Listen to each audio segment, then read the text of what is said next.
Hello guys, next day another vlog. तो आज सुबह हो गया है और आज जगन्नाथ भगवान जी का दूसरा दिन है हमारे सोसाइटी में।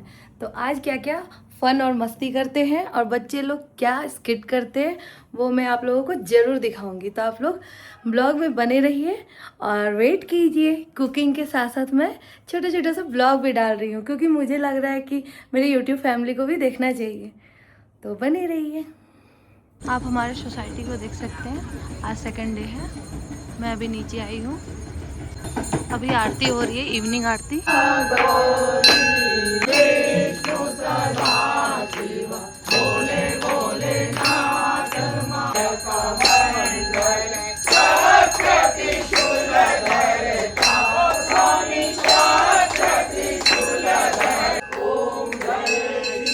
अब देख रहे थे शिव मंदिर का आरती।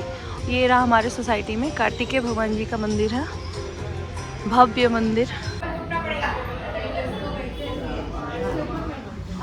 ये कार्तिकेय भगवान जी थे। अब चलिए जगन्नाथ भगवान जी को देखते हैं।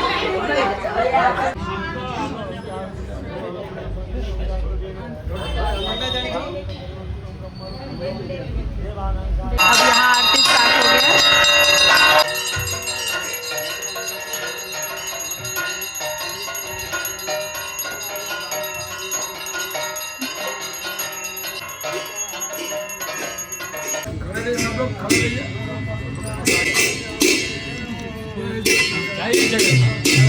मीरा के जैसे बुलाते नंद मेरो है, गोपाल मेरो है, गोविंद मेरो है, गोपाल मेरो है। आ गई हूँ प्रभु आज दर पे तेरे, मुझे काबिल बनाना तेरा काम है। आंगन को तो मंदिर बना ही लिया मैंने, मन को तो मंदिर बना ही लिया। उसमें आसन लगाना तेरा काम है, उसमें आसन लगाना तेरा काम है।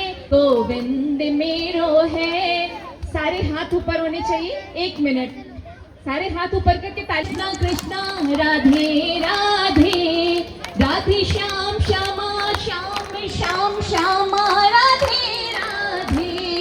कृष्णा कृष्णा कृष्णा कृष्णा कृष्णा कृष्णा, राधे राधे, राधे श्याम श्याम श्याम, राधे। जगा जगा हि धर्मस्य ग्लानिर्भवति भारत, अभ्युत्थानम् अधर्मस्य तदात्मानं सृजाम्यहम्। उधर देखो, उधर परित्राणाय विनाशाय च दुष्कृताम्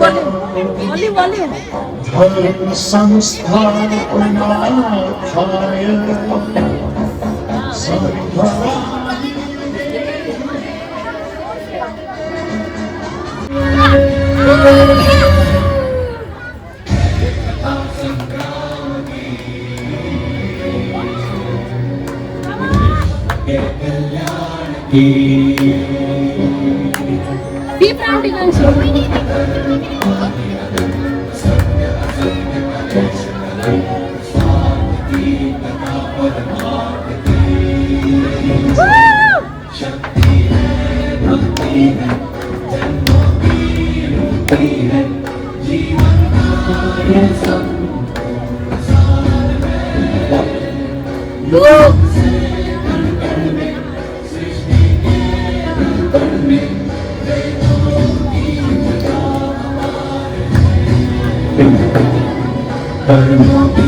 इतनी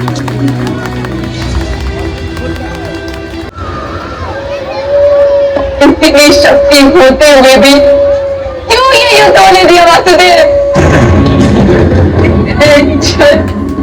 इतनी कपट, इतना अन्याय क्यों होने दिया?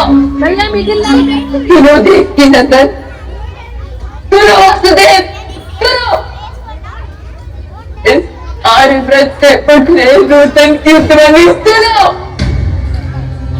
एक माता के हृदय की भूमि पे दुख के तांडव को देखो। हम सब तुम्हारे हाथ की कटपुट लिया है, तो क्यों हमारे पास ऐसा भयानक नृत्य करवाया तुमने? क्षेत्र की भूमि पे सबसे बड़ा धन तुमने किया है वासुदेव, तुमने। सबके दंड के अधिकारी तुम हो।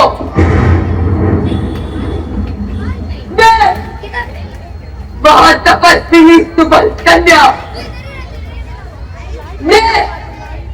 महायोगिनी राष्ट्रपति,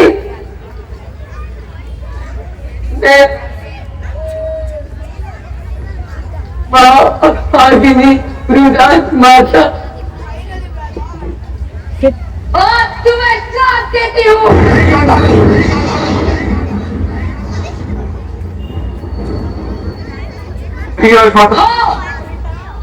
श्राप देती हूँ। बेटा, ये पंच का नाश हुआ, इस प्रकार तुम्हारी आंखों के सामने तुम्हारे यादव पंच का नाश होगा।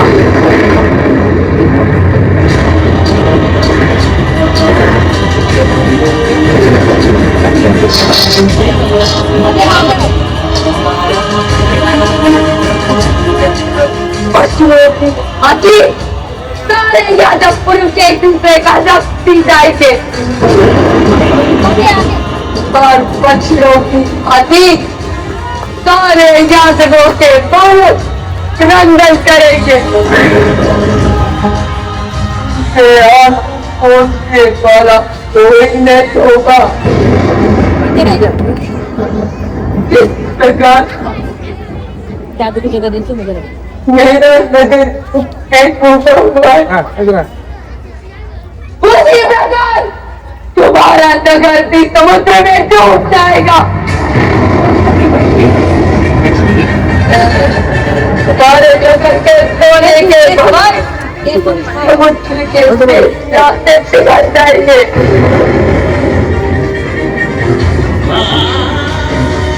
और किसी वन में अकेले और फिर पशु की भांति एक दुकान से हो तो फेंक दिए जाओगे।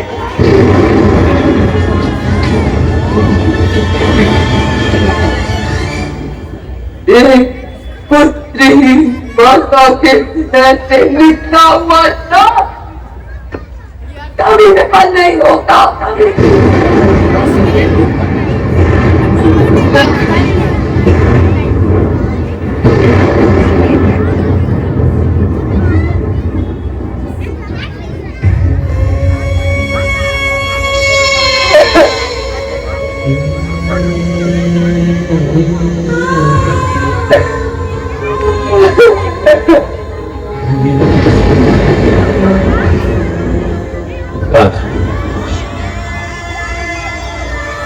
तो तुमने क्या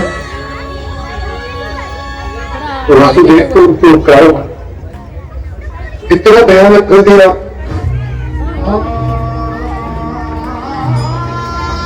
सोचित पे ये रहता कि अब हम 5 पांडवों को हमें के अंत तक नरकवास के चलने का श्राप दे दे, परंतु माधव को इतना भयानक श्राप देकर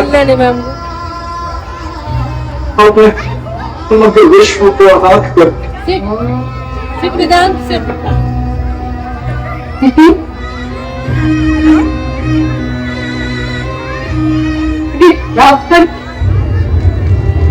निवारण कीजिए, मुझे क्षमा कर दीजिए वासुदेव। मेरे सब कुछ चलो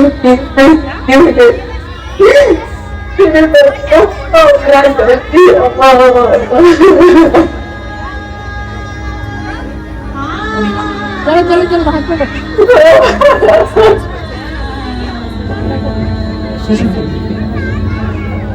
माता, आपने कुछ भी अनुचित नहीं किया माता।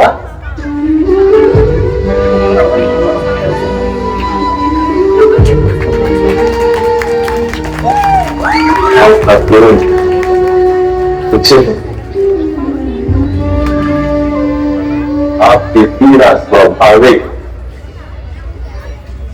मैंने भी प्रति क्षण इस पीड़ा का अनुभव किया है माता। कि लोग क्षेत्र में सब किसी के रंग कट रहे थे,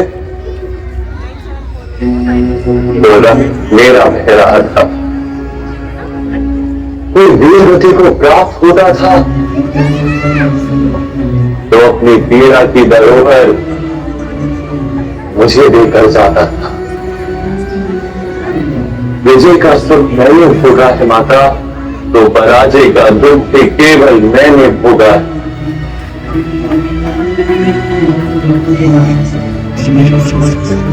मैं ही आपका शत्रु हूं माता, किंतु मैं ही आपका मित्र भी हूं, मैं ही आपका पुत्र भी हूं। मैं ही हूं जिसने अश्वत्थामा को श्राप दिया, और मैं ही जो श्राप को भोग रहा। दुर्योधन की जब जंघा टूटी माता तो वो चीख मेरी थी। मैंने जीवन भर माताओं के आशीर्वाद को ग्रहण किया, तो आज ये वासुदेव कृष्ण माता के श्राप को भी स्वीकार करता है।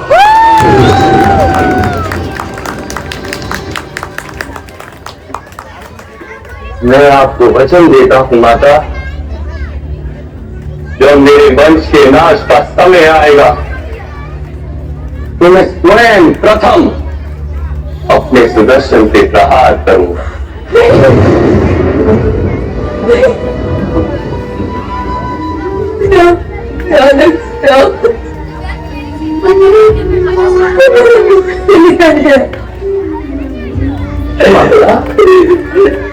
आपको कोई दोष नहीं था। आशीर्वाद और श्राप को समय अपनी योजनाओं के अनुसार बुलवाता है। आपके शब्द तो केवल नियति के कार्यों में नियत बने हैं बस।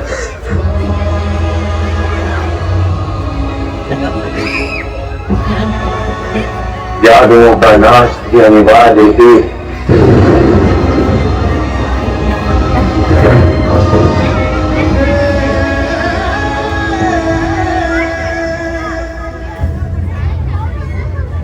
वो करना अनिवार्य है कृष्ण, तो तुम्हारे अपने सुरक्षा के लिए तुमने कितना संघर्ष किया, द्वारिका नगरी बसाई, और तुम उन्हीं का नाश कर दो। मैं नहीं बोला, समय उनका नाश करेगा। यदि यादव इस युद्ध में भाग लेते तो उनका भी नाश हो जाता, किंतु वो अब भी पुरानी व्यवस्थाओं और परंपराओं के साथ जी रहे, परंतु अब अधिक दिन नहीं जिएंगे। शीघ्र ही यादव स्थली नष्ट हो जाएगी। परंतु आप देख, परमात्मा ने इतना विशाल आयोजन क्यों किया? महामंत्री, आर्यवर्त की ये पुण्य भूमि 16 जनपदों और कई अन्य राज्यों में विभाजित, यहाँ की प्रजा को ये ज्ञान ही नहीं था कि वास्तव में वो एक राष्ट्र की प्रजा थी, किंतु अब समग्र आर्यवर्त में एक शासन होगा महामंत्री, एक जैसी व्यवस्था होगी, एक राजा होगा और राष्ट्र का एक नाम होगा, एक जैसे सिद्धांत और एक अनुशासन होगा। इस भूमि पर एक ही प्रजा होगी और सबके लिए एक जैसा न्याय होगा। आर्यवर्त की ये भूमि भारत के नाम से भारत भूमि कही जाती थी, किंतु अब प्रथम बार ये भारत राष्ट्र कहा जाएगा। अंधारी अपने 100 पुत्रों की मृत्यु के शोक में डूबी थी। उनका मानना था कि भगवान कृष्ण अपनी दिव्य शक्तियों से इस विनाश को रोक सकते थे। इसी भारी पीड़ा में उन्होंने भगवान कृष्ण को श्राप दिया कि आज से 36 वर्ष बाद उनका पूरा युद्धवंश आपसी कथा में नष्ट हो जाएगा और द्वारिका समुद्र में डूब जाएगी। और ठीक 36 साल बाद यह श्राप सच साबित हुआ। यदुवंश के विनाश के बाद एक दिन भगवान कृष्ण एक पेड़ के नीचे लेटे हुए थे। तभी सारा नामक एक शिकारी वहां आया। उसने झाड़ियों के बीच से विष्णु जी के लाल चमकते पैर को तलवे को देखा और एक घातक बाण चला दिया।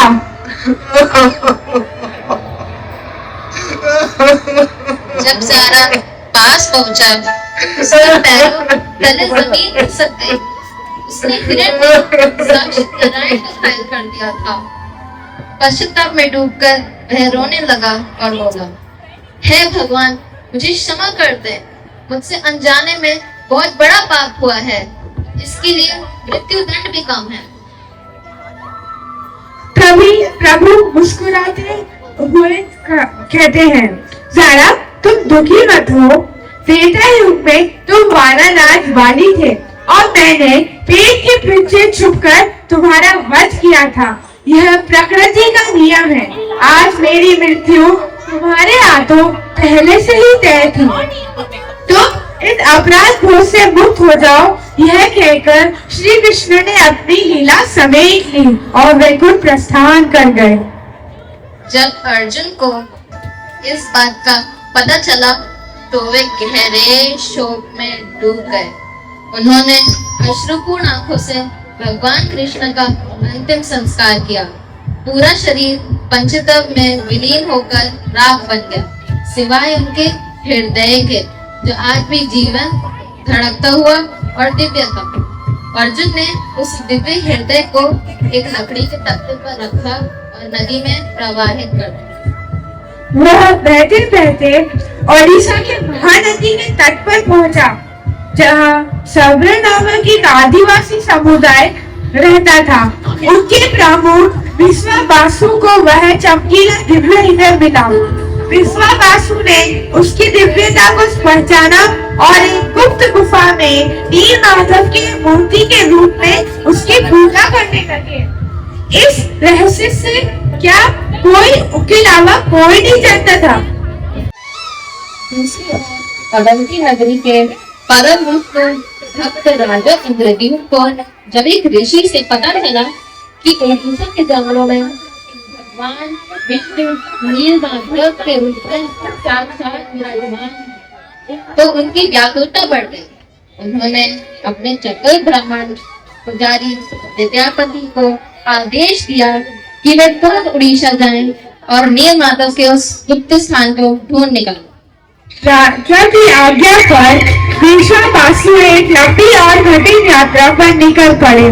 घने जंगलों और पहाड़ों को पार करते हुए आखिरकार वे ओडिशा के उस गुप्त क्षेत्र में पहुंचे जहां सब्र राजा विश्वावासु रहते थे। अब क्या नीलमाधव के इस रहस्य से पर्दा उठाया जा सकता है? विद्यापति ने सब्र राजा विश्वावासु से नीलमाधव के दर्शन की विनती की, लेकिन विश्वावासु ने मना कर दिया। निराशा होने के बावजूद विद्यापति वही गांव में रहने लगे। कुछ ही दिनों में उन्हें विश्वावासु की बेटी ललिता से प्रेम हो गया और दोनों का विवाह हो गया।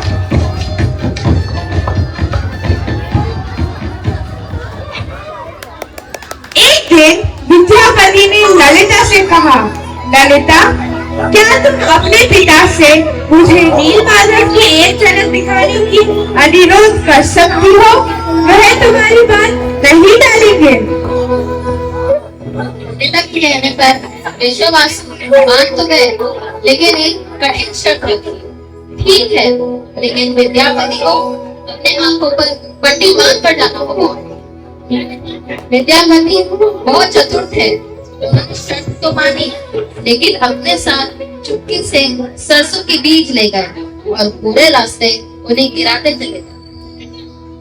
ऊपर में नीलमाधव की दिव्य छवि देखकर वे मंत्रमुग्ध हो गए और लौटकर राजा इंद्रद्युम्न को सब बता दिया। कुछ महीनों बाद वे सरसों के बीज अंकुरित होकर पौधे बन गए।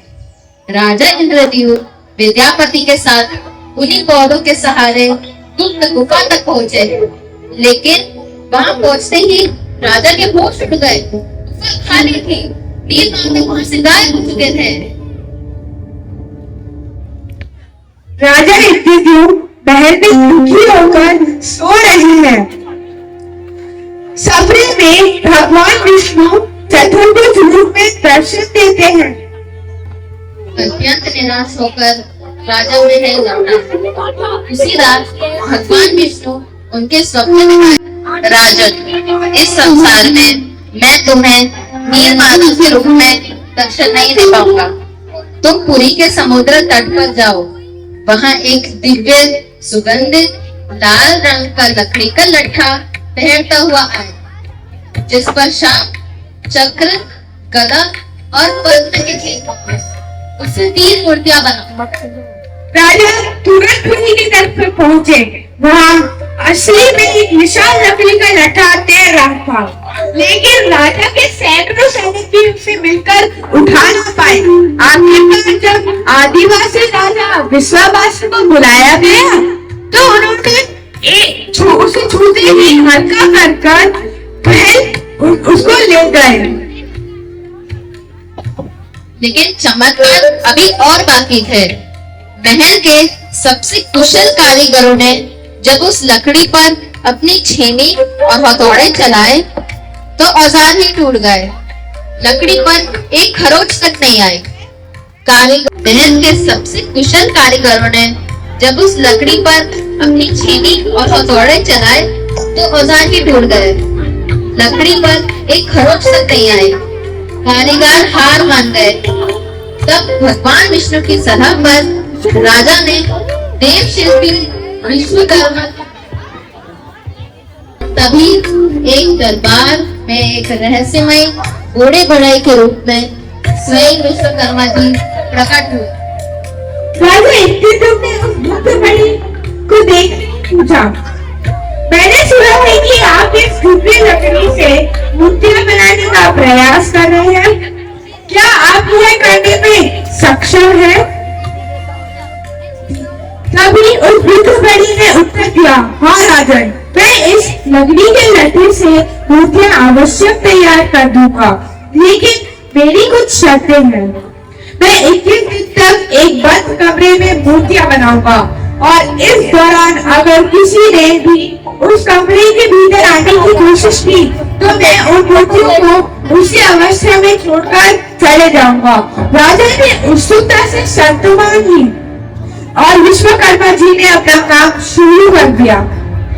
शुरुआत में लोगों को कमरे के अंदर से आरी, छेनी और हथौड़े की आवाजें सुनाई देती रही, लेकिन 15 दिनों के बाद अचानक वहां से आवाज आना बंद हो गया। हर तरफ गहरा सन्नाटा छा गया।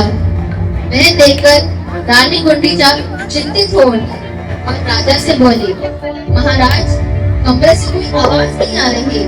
शायद वह बूढ़ा बढ़ई भूख प्यास से मर गया है। हमें तुरंत दरवाजा खोल देना चाहिए। राजा ने शर्त की याद दिलाई, लेकिन रानी तो होगी मानने को तैयार ही नहीं और 21 दिन से पहले ही दरवाजा खोल दिया गया और दरवाजा खुलते ही सबके होश उड़ गए। वह बुद्धबली वहाँ था ही नहीं और छोड़ गया था वहाँ 3 अधूरी मूर्तियाँ। राजा एकजुट अपनी इस भूल पर फूट कर रोने लगे। शर्त टूटने के कारण भगवान जगन्नाथ, भाई बलराम और देवी सुभद्रा के हाथ और पैर हमेशा के अधूरे रह गए। लेकिन तभी एक और बड़ा चमत्कार हुआ। जब दुखी राजा उन आधी अधूरी मूर्तियों के करीब पहुंचे तो उन्हें मूर्तियों के भीतर से एक जानी पहचानी आवाज सुनाई दी। धक धक धक धक। वह किसी और की नहीं बल्कि स्वयं भगवान श्री कृष्ण की उन जीवन हृदय की धड़कन थी। राजा को समझ आ गया था कि प्रभु साक्षात वहाँ विराजमान है। राजा ने पूरे आधार के साथ उन मूर्तियों को पुरी के भव्य मंदिर में स्थापित किया।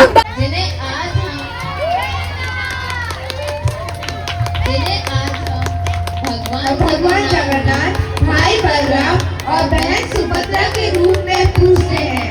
यह कारण है कि आज भी पूरी धाम में भगवान जगन्नाथ के इस दुनिया का एकमात्र जीवन देता माना जाता है, जो अपने भक्तों को पुकार सुनता है, समझता है और उनकी मनोकामना पूरी करता है।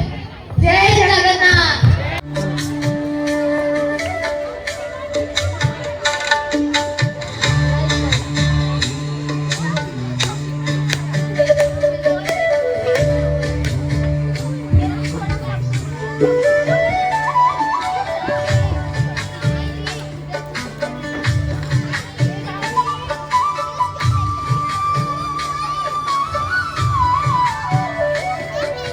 जगन्नाथ जगन्नाथ जगन्नाथ जगन्नाथ जगन्नाथ जगन्नाथ नीलाचल वाले तू न संभाले तो हमें कौन संभाले, तू न संभाले तो हमें कौन संभाले। ओ जगन्नाथ जगन्नाथ जगन्नाथ नीलाचल वाले तू न संभाले तो हमें कौन संभाले, तू न संभाले तो हमें कौन संभाले।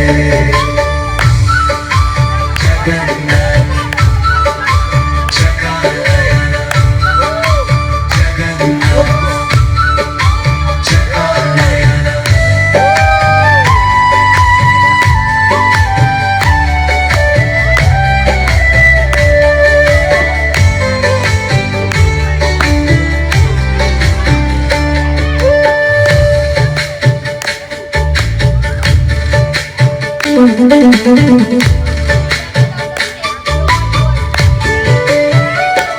ओहो मेरी नैया है अब तो तेरे हवाले, मेरी नैया है अब तो तेरे हवाले। ओहो मेरी नैया है अब तो तेरे हवाले, मेरी नैया है अब तो तेरे हवाले। ओहो तू न संभाले तो हमें कौन संभाले, तू न संभाले तो हमें कौन संभाले, तू न संभाले तो हमें कौन संभाले, तू न संभाले तो हमें कौन संभाले। जगन्नाथ जगन्नाथ जगन्नाथ जगन्नाथ तुम्हें छोड़ जाऊं अब मैं किसके दुआरे, तुम्हें छोड़ जाऊं अब मैं किसके दुआरे, तुम्हें छोड़ जाऊं अब मैं किसके दुआरे।